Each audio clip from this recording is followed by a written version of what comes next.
एक गांव में दो माँ बेटे रहते थे। उस बच्चे के पिताजी दूर शहर में काम करते थे। माँ मेहनत मजदूरी करती और पैसे लाती। उसका तो सबसे प्यारा वह बच्चा ही था। वह अपने सारे पैसे उसी पर खर्च करती। धीरे धीरे वह बच्चा माँ के अधिक लाड प्यार से बिगड़ गया।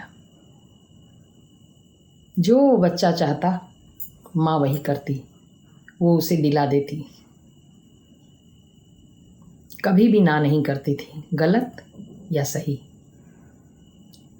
उस लड़के में बहुत सारी गंदी आदतें आ गईं। धीरे धीरे वह बड़ा हो रहा था। अब उसने माँ का कहना मानना भी बंद कर दिया। अगल बगल मोहल्ले के लोगों को भी सताता था। अपने स्कूल से वह अपने सहपाठियों की छोटी मोटी चीज़ें चुरा के ले आता था। माँ देखती थी। माँ के पास उसकी शिकायतें आती थी, परंतु मोहवश वह अपने बेटे को कुछ नहीं कहती थी। दूसरे बच्चों की माएँ आकर शिकायत करती थीं, उन्हें ही दोष देके उनसे ही झगड़ा करके उनको लौटा देती थी।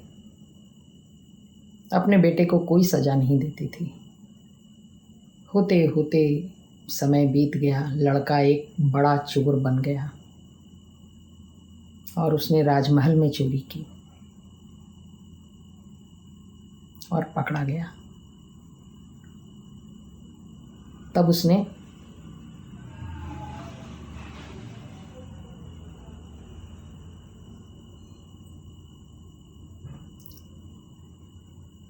राजा से अपनी आखिरी इच्छा के बारे में कहा, क्योंकि उसे फांसी लगने वाली थी। एक इच्छा तो राजा को पूरी करनी ही थी। उसने कहा, तुम्हें क्या चाहिए, अंतिम बार मांग लो। लड़के ने कहा, एक बार मैं अपनी माँ से मिलना चाहता हूँ, उसके बाद भले ही मुझे फांसी दे दीजिएगा। लड़के की माँ बुलाई गई। लड़के ने इशारे से अपनी माँ को पास बुलाया, जैसा कुछ विशेष कान में कहना चाहता हो। रोती कलपती उसकी माँ आई थी। वह अपने बेटे के पास गई कि क्या कहना चाहता है। जैसे ही माँ अपने बेटे के निकट गई और कान उसने उसके मुंह के पास किया, तो बेटे ने उसका कान काट खाया। उसके कान से खून की धार बह निकली। तो सब ने पूछा, ये क्या किया तुमने? तुम्हें फांसी लगने वाली है, तुम अपनी माँ से प्रेम से मिल सकते थे, तुमने ये क्या कर डाला? तो उस चोर ने कहा कि मैंने बहुत सही किया है, बहुत सही किया है। ऐसी माँ के प्रति मेरा यह व्यवहार बिल्कुल ठीक है। सबने पूछा, क्यों? बोले, महाशय, जिस दिन मैं पहली बार चोरी करके रबड़, पेंसिल, दूसरे साथियों का जो भी कुछ सामान ले आता था, तो मेरी माँ ने मुझे टोका नहीं, कुछ नहीं कहा, नज़रअंदाज कर दिया। और जब मेरी शिकायतें आईं, मेरे सहपाठियों की माँ मेरी माँ के पास आकर मेरी शिकायत जब कर रही थी, तो मेरी माँ ने उनकी शिकायतों पर कान नहीं दिया, कान के नीचे मार दिया, गई दे दी।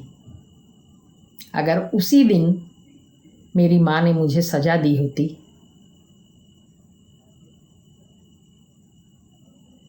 पहली गलती पर ही मेरी माँ ने सज़ा दी होती, उन शिकायतों को सुना होता, इग्नोर नहीं किया होता, तो आज मैं इतना बड़ा चोर नहीं बनता। जो मेरी माँ ने वो शिकायतें भी नहीं सुनी, इसलिए मैंने अपनी माँ का कान ही काट के अलग कर दिया। जिस कान के नीचे वह उन शिकायतों को मार दिया करती थी, ध्यान नहीं देती थी, उस कान का ही अंत कर दिया मैंने। अब मुझे तसल्ली है, अब मुझे आप फांसी दे दीजिए।